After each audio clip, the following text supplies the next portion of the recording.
नमस्कार दोस्तों आज हम बात करेंगे इंडियन एजुकेशन सिस्टम के बारे में, जिसमें ना एजुकेशन है और ना कोई सिस्टम कि इससे आपको एजुकेशन मिल सके। लेकिन इसके बावजूद हमारे देश के तमाम ऐसे पेरेंट्स हैं जो लाखों रुपए खर्च करते हैं इसी एजुकेशन इंफ्रास्ट्रक्चर पे कि इससे जो हमारा बच्चा है वो पढ़ लिख कर आगे बढ़ेगा और आगे जाके हमारा नाम रोशन करेगा और अच्छी खासी इनकम जनरेट करेगा इसी एजुकेशन से पढ़ लिख के। लेकिन दोस्तों इसके बावजूद इस एजुकेशन सिस्टम से होकर जो भी बच्चा गुजर रहा है उसका भविष्य संवरने की बजाय उसका भविष्य और ज़्यादा गर्त में जा रहा है। ये ऐसा इसलिए कह रहा हूँ दोस्तों, एक रिपोर्ट आई है जिसके मुताबिक जो हमारे इंडिया में जितने ग्रेजुएशन वाले लोग हैं जिनने ग्रेजुएट हासिल कर ली है उसमें से 80 से 85% ऐसे बच्चे हैं जिनको जॉब मिल ही नहीं सकती, यानी कि उनके अंदर ऐसी कोई कैपेबिलिटी ही नहीं है या उनके अंदर ऐसा कोई स्किल सेट ही नहीं है जिससे उनको जॉब दी जा सके। दोस्तों कैसे इंडिया जो दुनिया का नंबर 1 एजुकेशन सिस्टम माना जाता था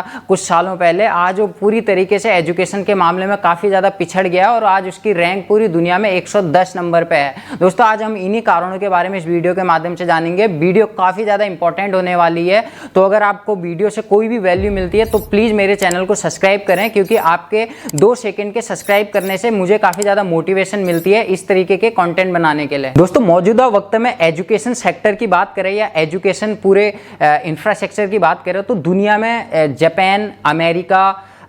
सिंगापुर, फ्रांस और जर्मनी जैसे देश पूरी दुनिया में टॉप पे आते हैं क्वालिटी ऑफ एजुकेशन के नाम पे, और वहीं भारत का स्थान 110वें नंबर पे है। लेकिन दोस्तों हमेशा से ऐसा नहीं था। एक वक्त ऐसा था जब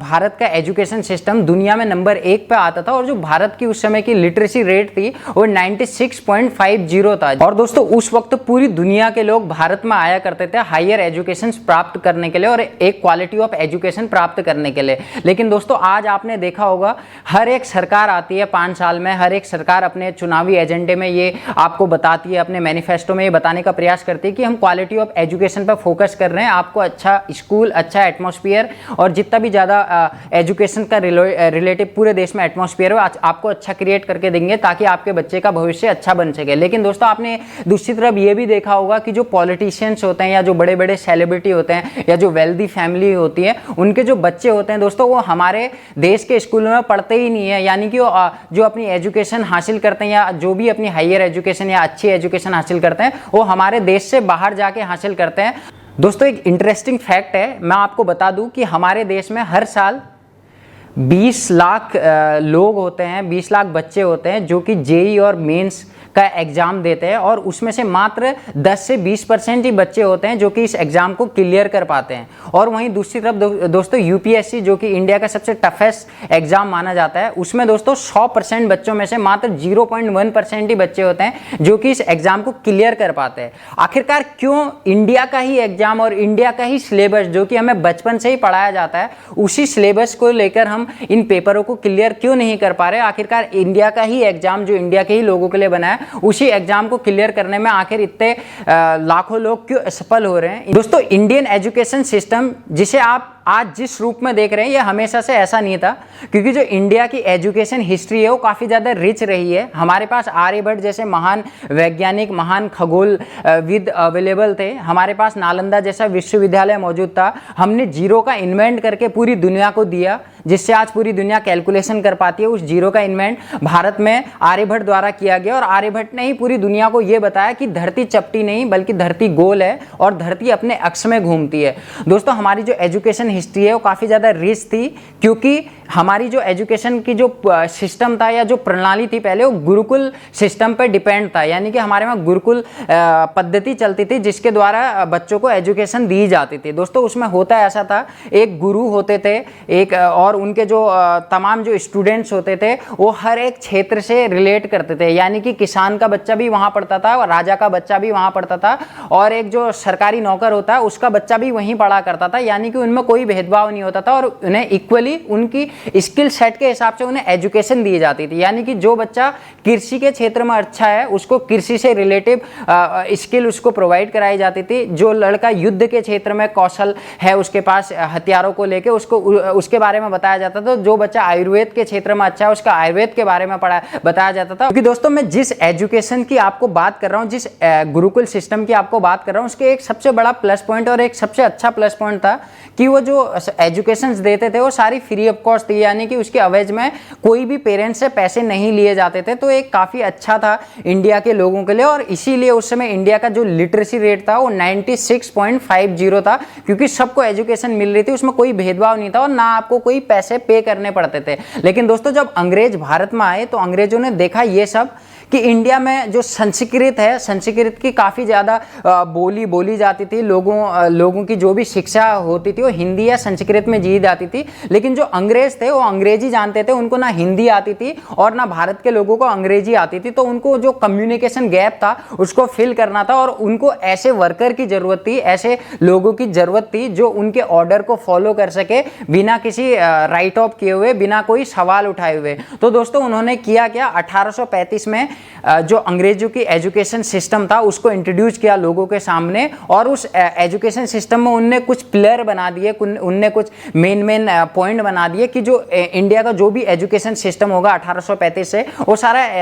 इंग्लिश में होगा, उसमें से हिंदी पूरी तरीके से खत्म कर दिया। और जो गुरुकुल सिस्टम इंडिया का चलता आ रहा था काफ़ी टाइम से वो अंग्रेजों द्वारा पूरी तरीके से खत्म कर दिया, क्योंकि उनको ऐसा कोई भी सिस्टम नहीं चाहिए था जिससे कि अंग्रेजों को नुकसान हो। और जो उसमें क्लूज शामिल थे, जो उन्होंने नियम उसमें बनाए वो काफ़ी बुरे थे, क्योंकि उन्हीं नियमों के चक्कर में आज तक हम एक वर्कर की तरह स्कूल में से लेके एक काम में तक उन्होंने हमें एक सिर्फ वर्कर बना के रख दिया। क्योंकि ऐसा मैं इसलिए कह रहा हूँ, जैसा आपने देखा होगा कि एक टाइम पीरियड हमें स्कूल में दिया जाता है कि आप इतने बजे स्कूल में आओगे और इतने बजे स्कूल से जा सकते हो, आपको एक ड्रेस पहन के आनी होगी, आपको एक लाइन में लगना होगा, आपको जो बोला जाएगा वही इंस्ट्रक्शन फॉलो करने होंगे, और अगर आपने वो इंस्ट्रक्शन फॉलो नहीं किए तो आपको पनिश किया जाएगा या स्कूल से बाहर निकाला जाएगा। आपको खाने के लिए भी घंटे का इंतजार करना होगा, आपको नेक्स्ट पीरियड में जाने के लिए भी घंटे का इंतजार करना होगा। और यही दोस्तों जो सारा फॉलो होता आ रहा है वो आज हमारे इंडस्ट्री लेवल पे भी फॉलो होता आ रहा है। यानी कि अगर आपको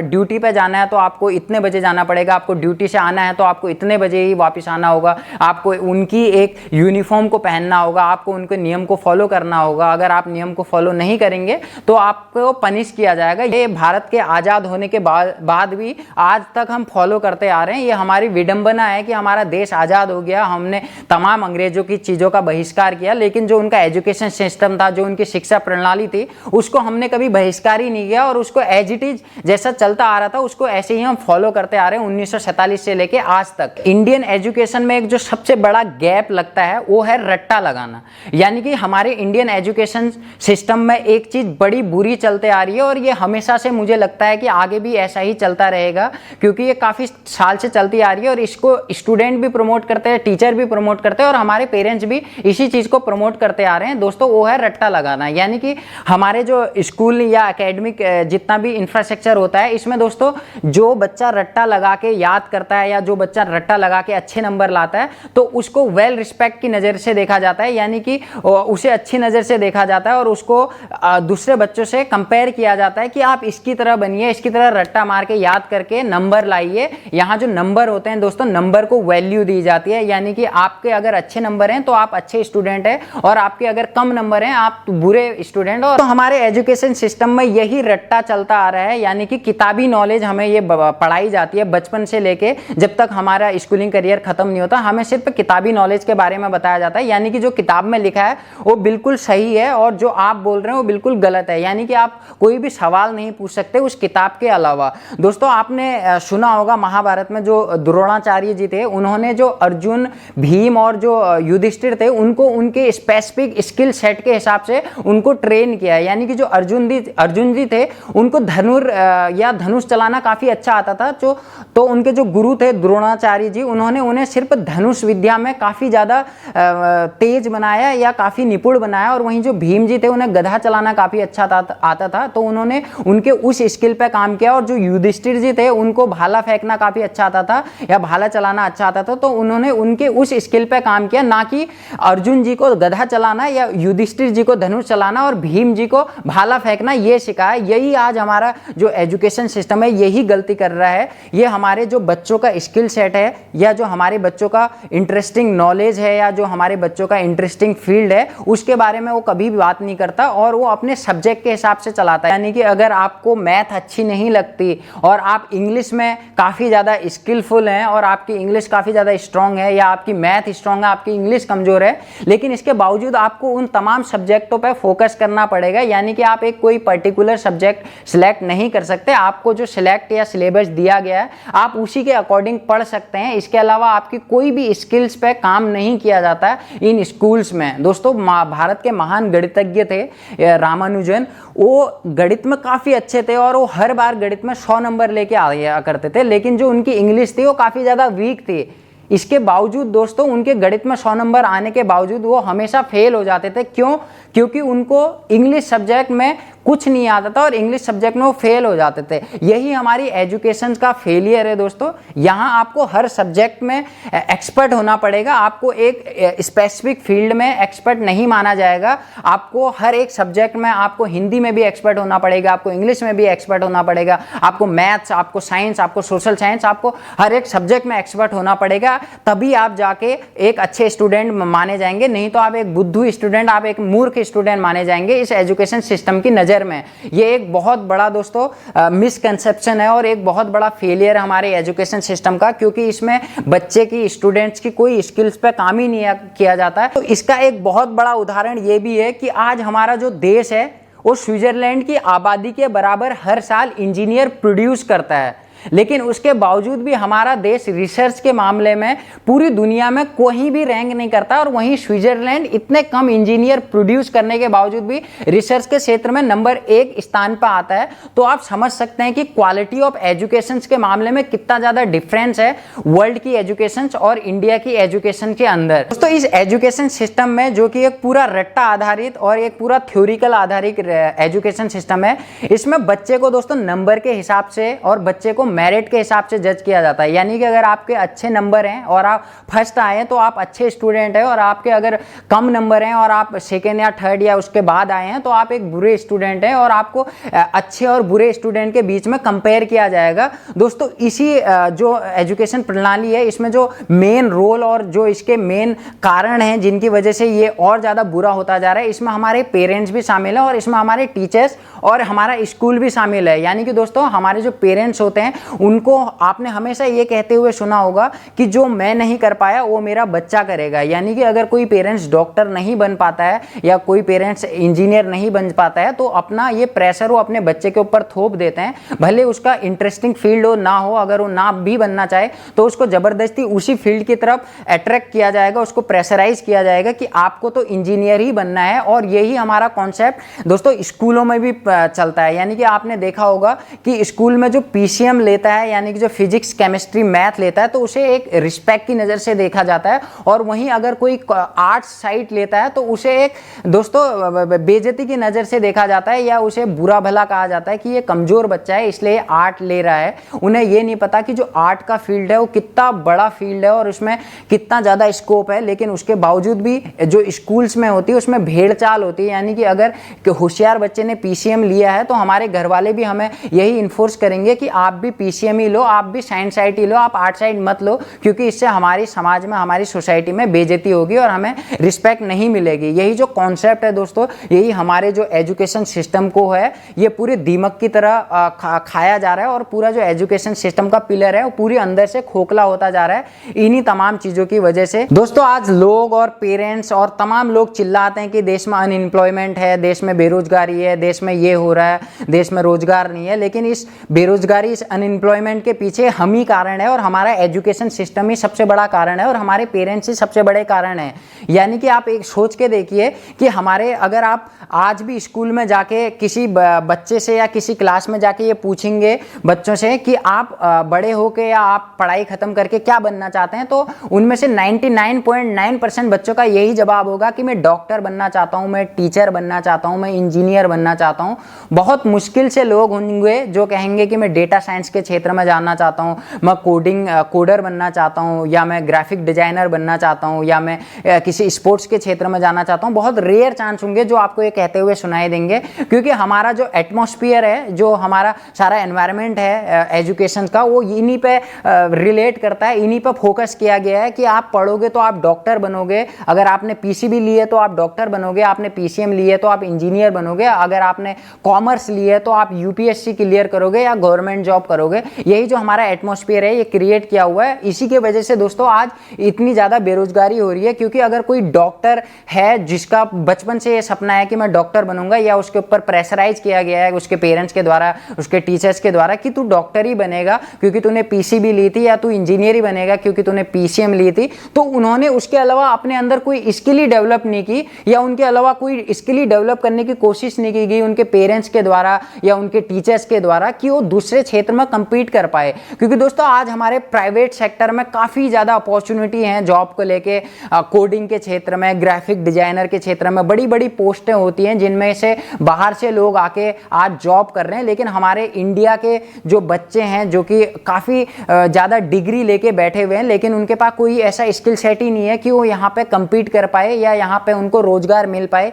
ये एक बहुत बड़ा कारण है दोस्तों बेरोजगारी बढ़ने का देश में, जिसके पीछे हम कभी जाते ही नहीं है। हमें सिर्फ रट्टा लगाया जाता है कि ये पेपर में आएगा, ये क्वेश्चन पेपर में आएगा, आप इसको एज इट इज याद करो जैसा कि लिखा हुआ है टीचर ने या जो बुक में छपा हुआ है, आप उसे एज इट इज अगर पेपर में लिखेंगे तो आपके बराबर नंबर आएंगे। अगर आपने उसमें थोड़ा सा भी ऊपर नीचे लिखने की कोशिश की या थोड़ा सा भी अपना दिमाग लगाने की कोशिश की तो आपका नंबर काट दिए जाएंगे और आप पेपर में फेल हो सकते हैं। यही डर हमारे बच्चों को 10वीं से लेके हमारी हायर एजुकेशन तक दी जाती है कि आपको जैसे आपकी किताब में लिखा हुआ है वही लिखना होता है जाकर पेपर में, उसके अलावा आप कुछ भी नहीं लिख सकते हैं। दोस्तों आज हमें जरूरत है कि हमें इस अंग्रेजों के एजुकेशन सिस्टम से बाहर निकलना पड़ेगा, क्योंकि जो अंग्रेजों की थ्योरी थी वो सिर्फ नौकर बनाना चाहते थे इस एजुकेशन सिस्टम के माध्यम से, वो एक रोबोट बनाना चाहते थे हमारे तमाम स्टूडेंट्स को, हमारे तमाम लोगों को अपने इस एजुकेशन सिस्टम के माध्यम से, जिससे कि जो स्टूडेंट्स थे या जो लोग थे वो अपना मुंह पूरी तरीके से बंद रखे, कोई भी सवाल ना उठा सके,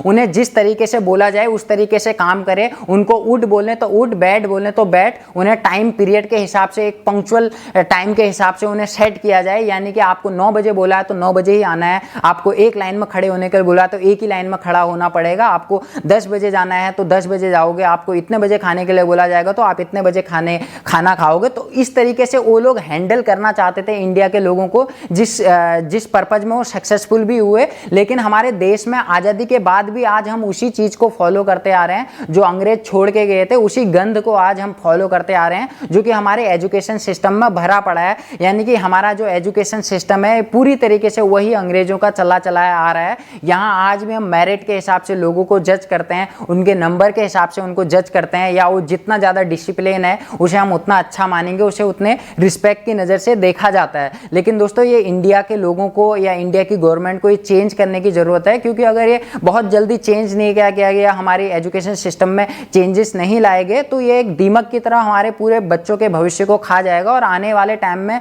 बेरोजगारी की रफ्तार और ज़्यादा तेज गति से बढ़ेगी। क्योंकि हमारे जो एजुकेशन सिस्टम है उसमें बच्चे की स्किल्स पे, स्टूडेंट की स्किल पे कभी काम ही नहीं किया गया। उनको ऐसे किसी पर्टिकुलर